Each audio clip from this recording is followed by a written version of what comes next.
Assalamualaikum warahmatullahi wabarakatuh. Sebelum pelajaran ini dimulai, marilah kita berdoa agar mendapat ilmu yang barokah dan bermanfaat. Berdoa mulai. Berdoa selesai. Oke, sebelum Ibu melanjutkan pelajaran, membuka pelajaran ini, Ibu absensi dulu. Siapa saja yang belum masuk, yang nggak masuk, semuanya semoga semua ini masuk semua ya. Selalu diberi kesehatan, jaga diri baik-baik ya, jangan banyak main, jangan makan ciki-ciki terus ya. Siti Nurhalimah hadir? Aminatul Husna hadir? Hadir. Nurroini Fuad Hasan? Oh, hadir. Anissa Dwi Ayu Permatasari? Oh ya, so, oke. Andri Gunawan Junaidi? Kemarin enggak masuk ya pas waktu itu? Enggak kirim surat kamu? Belum nyampe ya ke Bu Guru. Nanti suratnya jangan lupa dicari, kasihkan ke Bu Guru ya. Kenapa sakit ah? Sekarang sehat kan? Alhamdulillah kalau sudah sehat. Ya, sebelum dimulai, Ibu pengen tahu dulu dong jargonnya. Kalian sekarang semangat apa belum? Ya, kita mulai jargonnya. Gimana jargonnya kita? Semangat belajar, raih prestasi. Oke, ayo lagi, gak ada yang semangat ini. Ayo coba lagi. Semangat belajar, raih prestasi. Mantap. Ya, udah semua. Tadi sudah piket? Sudah kan ya? Kan sudah tertera jadwalnya. Baik, sebelum Ibu hari ini akan menjelaskan penjelasan dari minggu kemarin. Kemarin kan kita menjelaskan apa? Mempelajari tentang apa? Getaran, gelombang, dan bunyi. Dan sekarang ini terusan dari kemarin, yakni pendengaran manusia dan hewan.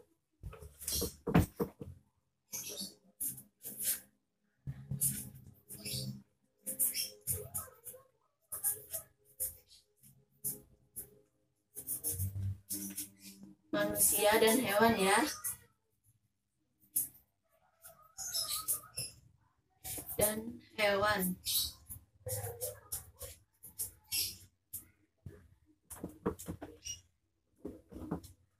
Nah, kemarin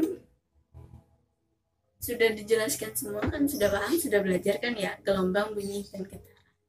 Sekarang bagaimana sih kita bisa mendengar?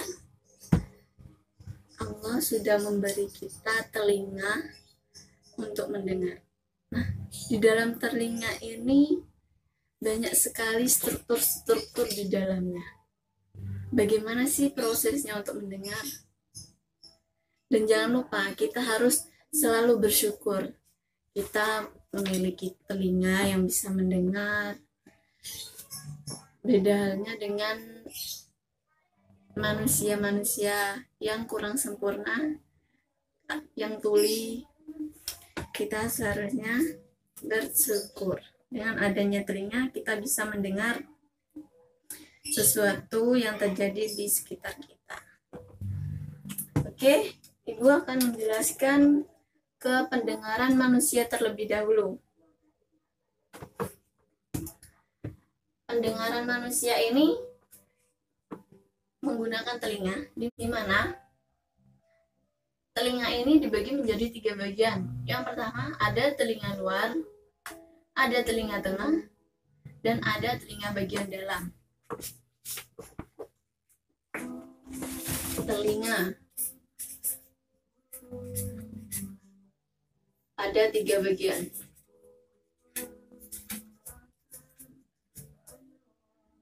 Satu, telinga tengah, telinga luar, di mana telinga luar ini, telinga bagian luar ini jelasin sampai sini ya. Ada daun telinga. Ada daun telinga. Daun telinga. Ada saluran telinga. Ini bagian saluran telinga.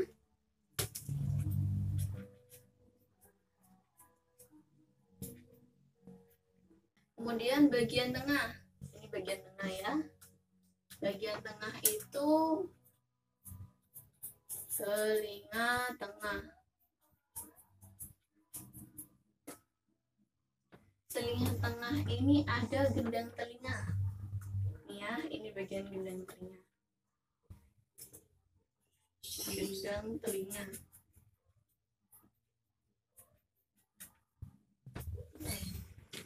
Kemudian ada tulang-tulang telinga. Di sini ada pertama malleus, tulang telinga.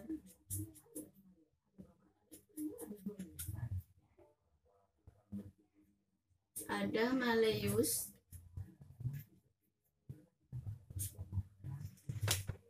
Ada incus. Nih ya, ini malleus, ini incus.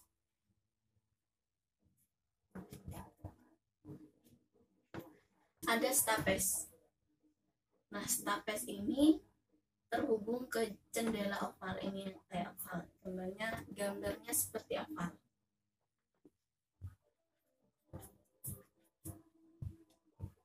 Kemudian ada telinga bagian dalam. Telinga bagian dalam.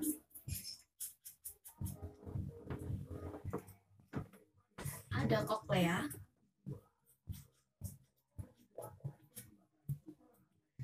Ada saluran Eustachius.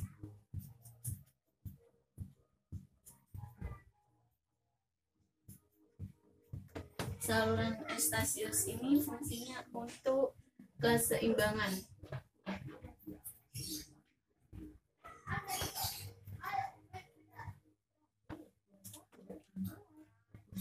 Nah, Ibu barusan menjelaskan bagian-bagian dari telinga, struktur-struktur telinga atau anatomi dari telinga.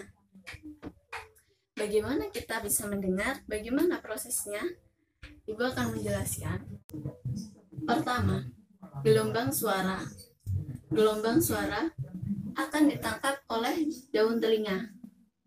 Setelah itu, suara tersebut disalurkan ke saluran telinga bagian luar. Kemudian, gelombang suara tersebut menggetarkan gendang telinga dan diteruskan ke tulang-tulang telinga, yakni menggerakkan ya, setelah menggetarkan gendang telinga, kemudian suara itu menggerakkan tulang-tulang telinga, yakni dari malleus, incus, kemudian ke stapes. Stapes ini barulah suara tersebut diterima, langsung ditransmisikan ke koklea, di mana di dalam koklea itu terdapat cairan yang ada rambut halusnya, yang kemudian bisa menyampaikan ke otak. Kemudian kita bisa mendengar apa yang diomongkan orang. Nah, begitulah proses mendengar yang Ibu jelaskan. Itu lebih singkatnya. Nanti dipelajari lagi, jika kurang paham atau kurang paham bisa ditanyakan ke Ibu. Kemudian lanjut ke hewan.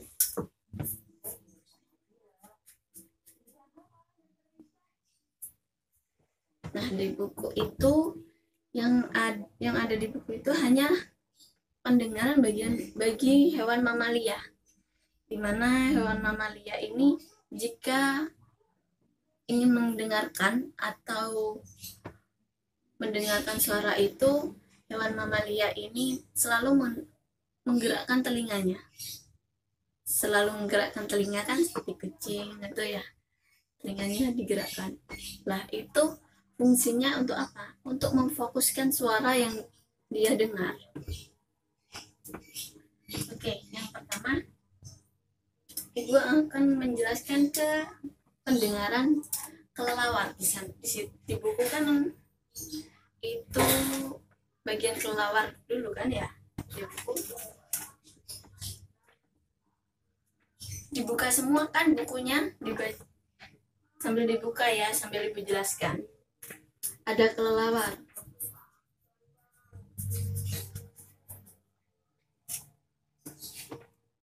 Nah, kelelawar ini ketika terbang dia bisa mengeluarkan atau menerima gelombang ultrasonik dengan frekuensi di atas 20.000 Hz. Frekuensinya di atas 20.000 Hz. Ini sekali ya. Kemudian bagaimana kelelawar ini bisa mendengar? Prosesnya yakni ketika kelelawar mengeluarkan suara, maka suara itu akan keluar dan jika mengenai mangsanya, maka suara itu akan dipantulkan kembali ke kelelawar dan kelelawar tersebut bisa menangkap suara tersebut seberapa jauh, seberapa dekat mangsa itu. Nah, saat kelelawar ini mengeluarkan suara, ada efek Doppler lah. Di sini kita juga mempelajari efek Doppler ya. Jika efek Doppler itu terjadi jika kelelawar dan kupu-kupu ini sama-sama diam. Ketika sama-sama diam, terjadilah efek Doppler. Ketika tidak ada yang diam, seperti kelelawar itu tidak diam atau bergerak atau kupu-kupu itu bergerak, tidak akan terjadi efek Doppler.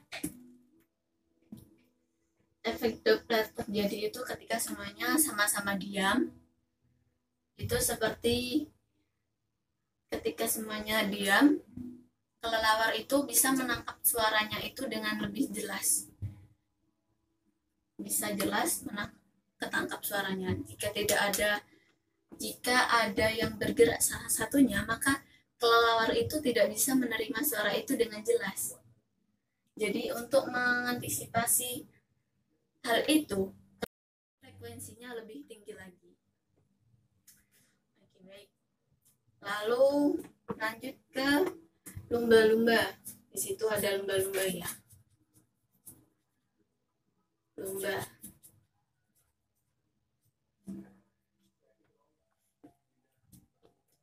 Nah, bagaimana sih lumba-lumba itu bisa mendengar? Prosesnya bagaimana? Ini hampir sama dengan kelelawar. Lumba-lumba juga mengeluarkan suara dengan frekuensi mengeluarkan suara atau menerima gelombang dengan frekuensi tinggi di atas 20.000 Hz. Sama dengan kelelawar ya. Ketika lumba-lumba ingin mendengar atau mengeluarkan suara, di sini ada mata. Melalui proses begini, di dekat mata lumba-lumba ada rahang atas. Nah, di sebelah rahang atas ini ada kantung kecil tempat untuk bernafas. Ketika lumba-lumba ingin mengeluarkan suaranya, maka udara ini masuk ke kantung kecil, lalu keluarlah suara dari mulut lumba-lumba ini dengan frekuensi yang tinggi. Ketika suara ini bertemu dengan mangsanya, maka suara akan dipantulkan kembali dan ditangkap oleh bagian rahang bawah lumba-lumba ini, atau biasanya disebut dengan jendela akustik. Ini khusus untuk lumba-lumba ya, ada di bawah rahang. atau jendela akustik. Kemudian diteruskan ke telinga bagian bawah dekat rahang bawah ini. Kemudian telinga tersebut kemudian diteruskan ke otak. Nah, disitulah lumba-lumba bisa mendengarnya. Dan lumba-lumba itu ketika mendengar dan mengeluarkan suaranya itu sangat cepat sekali ya. Beda dengan kita ini.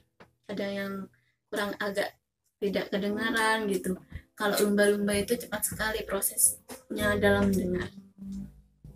Oke, Ibu cukupkan dulu, sekian dulu pelajaran hari ini. Ibu kasih tugas dulu ya. Gampang kok tugasnya.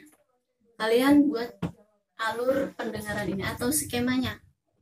Skema mendengar pada telinga manusia saja ya. Telinga manusia saja, nggak usah yang kalau yang hewan nggak usah. Nanti kalau sudah kalian kumpulkan ke ketua kelas dan nggak usah dah. Kumpulkan ke minggu depan ya. Minggu depan. Sekian, sudah ya? Sudah paham dengan tugasnya? Sekian pelajaran hari ini, Ibu tutup. Wabillahi taufiq wal hidayah. Wassalamualaikum warahmatullahi wabarakatuh.